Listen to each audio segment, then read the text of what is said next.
So back in the day, I received mail from the New York Yankees. The mail said, "We are interested in you. Please send more information about yourself."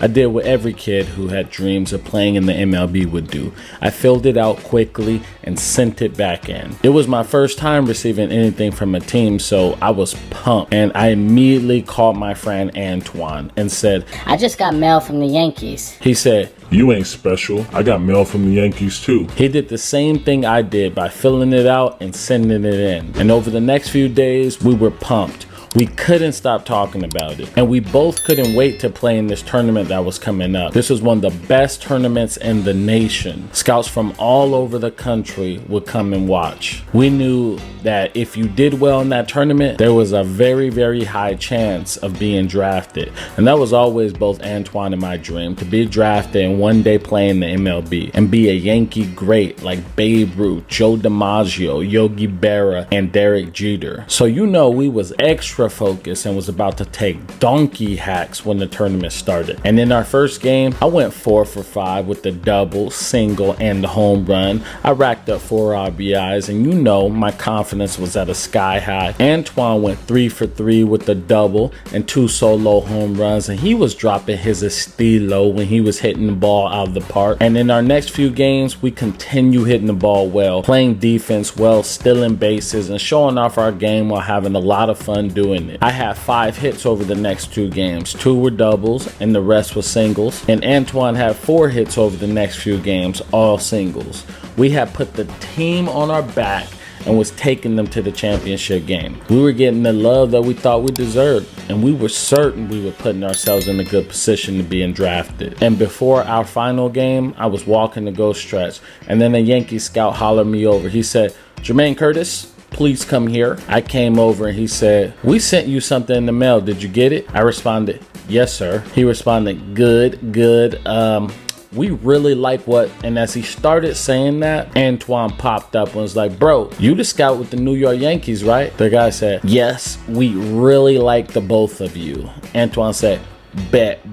Antoine then said, "Bro, we would really like to be a Yankee one day." The scout answered, "That sounds awesome. We are definitely interested in the both of you." And when he said that, I said, "Excuse me, sir, I have to get stretched out." Scout responded, "Sounds good." And when I left, Antoine followed, but before he followed me, he said to the scout, "I'm going to hit a bomb today for you. I'm going to hit a bomb for the Yankees. That's where I'm going to be. That's where we're going to be. We're going to do this." The scout laughed and said, "I would love to see it." When we were stretching, Antoine said, "We about to dominate this team and get drafted." I said, "You mean I'm about to dominate and get drafted?" He said, "What, with your swing? I seen better cuts underneath a Band-Aid." I said, "You talking about my swing? Why you run like you constipated? What scout going to draft you when you run like that?" He said, "The only way you getting drafted is if you was in the military." I said, "Wow, what a guy." And we both laughed and continued to stretch. And when the game started, I had those butterflies in my stomach. It usually happens every game, but for some odd reason, this time was a little too much. I think it was because this was a championship game and all the scouts were only at this game. And I wanted to show out so I could get drafted. And that pressure made everything seem fast when I was playing. And it made it hard for me to slow the game down. And in the first inning, a routine ground ball was hit to me at shortstop. And guess what I did? I threw it away. 2 Yao Mings wouldn't have been able to catch that ball. It went up the stands about 20 feet. Immediately after that error, I yelled to the pitcher, "Hey, give me another one." But unfortunately, they ended up scoring 2 runs in that inning. But that error slapped me into focusing. I was no longer putting pressure on myself to be perfect. I had did what I didn't want to do, which turned out to be a good thing because now I was in the game and I wasn't scared of making mistakes. My grandma always did tell me that using cold water would wake me up. That air was cold water.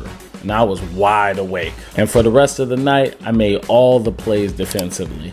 And in the 5th inning, I came up to the plate. We were down 10-0 at this point. We were getting smacked. We were the type of team, though, that if we got something going, we could easily come back and win this game. Man, we had some bangers on that team. Well, I started off with a double to right center field. I didn't celebrate because we were down 10, but I was pumped to get things going for the team. And next up was Antoine. And when Antoine went to the plate, Antoine hit a homer. That was the farthest that anyone had ever seen. And then he pimped it. He bat flipped.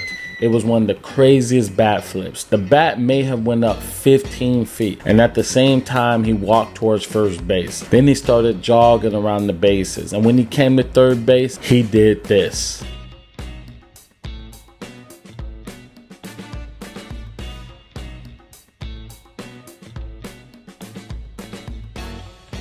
We were all looking at each other in the dugout and laughing about how far that ball went. My coaches, on the other hand, were shaking their head. And when Antoine came in the dugout, the first thing he said was, "You guys see how far that ball went?" Everyone laughed, and we ended up losing 10-2. And when we were walking to our cars, Antoine said, "We showed out this weekend, and that right there is going to get us drafted." I said, "I hope so." He said, "Can't wait until we both become Yankees." I said, "For sure." And then on draft day, we both were glued to our phones, hoping we would get the call. And then my phone rang. I said, "Hello?" And it was a scout from the New York Yankees. He said, "You have a lot of potential, but more importantly, you play the game the right way, and that's why we drafted you." After that call, I was waiting for a call from Antoine. Unfortunately for Antoine, they did not draft him, and he didn't get drafted. And a few months go by, I got a text from the scout that believed in me, the scout that drafted me while I was playing in short season. I said, "Hey,